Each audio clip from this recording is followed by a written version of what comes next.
Boleh tahu dong, boleh dijelaskan apa saja sih Pak program strategisnya Pak Toim nih ke depannya selama menjabat menjadi Panglima? Itu pertama kali saya jabat langsung saya itu, jadi saya nggak sambutan. Kalau saya sambutan juga belum tentu didengarkan.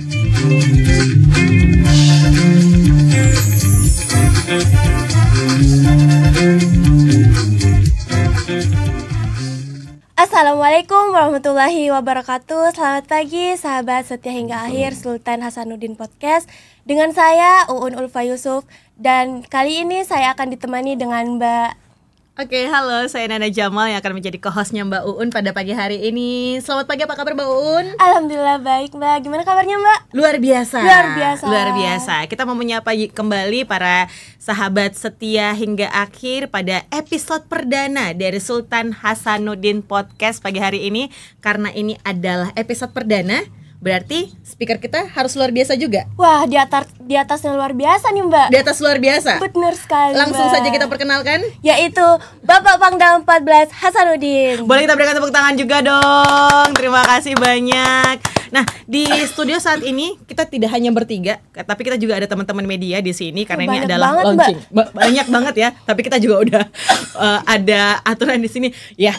Jadi pagi hari ini karena ini adalah episode perdana, kita pengen santai-santai. Ini juga sekaligus diliput sama teman-teman media nih Pak nih. Karena kita mau agak panjang, lebih santai. Panjang nantinya nih Pak dipanggilnya Bapak, Pak Panglima. Karena dengar-dengar ada panggilan sayangnya dari para prajurit nih Pak. Apa nih Pak? Biasanya mereka manggil saya Pak Toim. Saya baru tahu nih Pak, dia ada panggilan Pak Toim. Di media sosialnya Bapak nggak terspil nama panggilan Pak Toim nih Pak.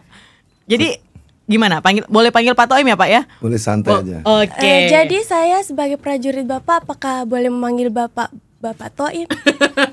Boleh, silakan. Boleh ya Pak. Oke, Oke. baik. Nah, ini kalau kita berbicara masalah Sultan Hasanuddin Podcast Pak, ini dengar-dengar tadi ada alasan khusus kenapa kemudian ada dari Kodam 14 Hasanuddin ini sendiri membuat podcastnya sendiri. Alasannya kenapa nih Pak?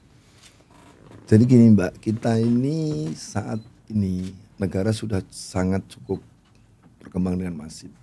Nah kita jangan gaptek sekali lah TNI ini.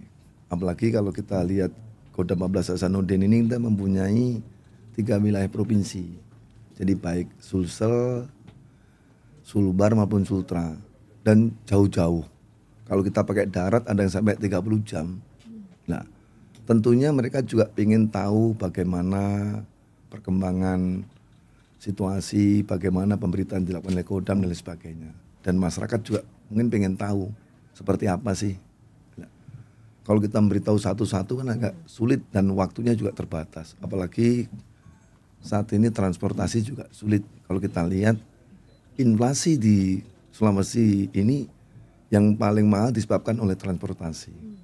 Nah untuk itu dari Kasat, Bapak Kasat membangun podcast ini. Oke. Oh, jadi ini arahan langsung dari Pak Kasat ya Pak ya. Tapi kedepannya podcast ini sendiri nanti akan bahas apa aja nih Pak? Ya sebetulnya kalau podcast ini kalau kita melihat tugas pokoknya Kodam ya semuanya. Jadi seluruh bidang kehidupan bangsa masuk.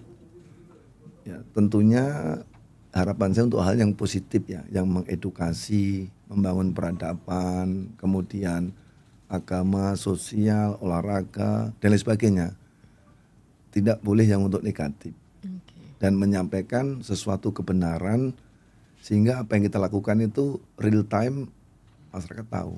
Wah, jadi ini berarti sudah ada program-program strategis ke depannya ya Pak. Boleh tahu dong, boleh dijelaskan apa saja sih Pak program strategisnya Pak Toim nih ke depannya selama menjabat menjadi Panglima? Kalau kita sebetulnya kalau menurut aturannya ya, tapi maaf bukan berarti doktrinnya tidak. Kita sudah punya undang-undang, punya Sumpah Prajurit, Sabta Marga, 8 wajib TNI. Namun dalam penjabaran kita lebih luas lagi. Jadi bagaimana intinya TNI itu kembali kepada jati diri. Jadi TNI rakyat, TNI pejuang, nasional dan profesional. Nah untuk menuju ke situ tentunya tidak suatu hal yang mudah.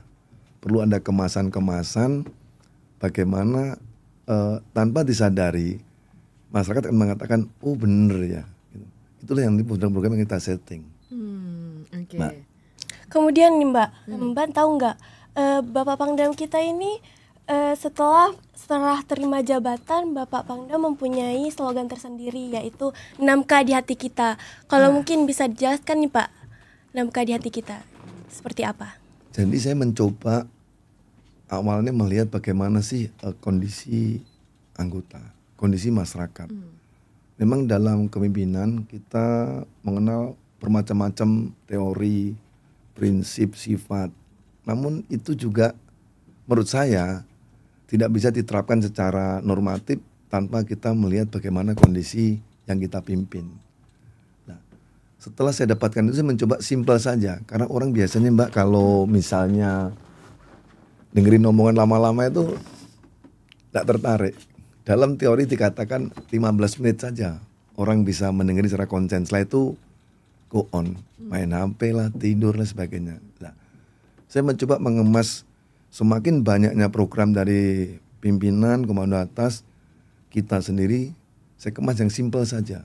Tidak usah panjang-panjang, sehingga memudahkan diingat dan dilaksanakan dengan 6K di hati kita. Itu pertama kali saya jabat langsung saya itu, jadi saya nggak sambutan. Kalau saya sambutan juga belum tentu didengarkan, simpel saja. Dan 6K di hati kita itu yang pertama adalah karakter. Karakter menjadi salah satu platform kita. Tanpa karakter, sistemnya bagusnya kayak apa, SDM-nya hebatnya kayak apa, anggaran dilengkapi, no way, pasti akan jadi masalah. Jadi karakter menjadi salah satu platform prajurit Kodam 14 Hasanuddin.